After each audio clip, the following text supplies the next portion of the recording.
Hi friends, எல்லோரும் எப்படி இருக்கீங்க? நல்லா இருக்கீங்களா? தலைப்பு இல்லாமல் பேசக்கூடாது, குறிக்கோள் இல்லாமல் வாழக்கூடாது.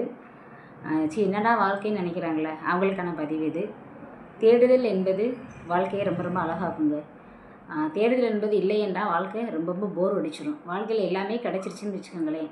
காரு, வீடு, நல்ல வேலை, நல்ல சம்பளம், சாப்பாடு, தூக்கம் எல்லாமே கிடச்சிருச்சுன்னா வாழ்க்கை எப்படி இருக்கும்? போர் அடிச்சிடும். என்னடா வாழ்க்கைன்னு யோசிக்க தோணும். அதனால் வாழ்க்கையில் தேடுதல் என்பது இருந்துக்கிட்டே இருக்கணும். ஸ்கூல் படித்த பையன் காலேஜ் படித்த பையன் நல்ல வேலை கிடச்சிச்சின்னு வச்சுக்கோங்களேன், மேரேஜ், அதுக்கப்புறம் வீடு, காரு, பங்களா எல்லாமே நம்ம லைஃப் ஸ்டைல் செட்டில்மெண்ட் எல்லாமே நம்ம தேடிக்கிட்டே இருக்கணும். ஒவ்வொரு ஸ்டெப்பாக தேடி போய்கிட்டே இருக்கணும். ஒரு இடத்துல தேங்கி குட்டை மாதிரி நம்ம இருந்துடக்கூடாது. ஓடிக்கிட்டே நீரோடை மாதிரி நம்ம வாழ்க்கை ஓடிக்கிட்டே இருக்கணுங்க.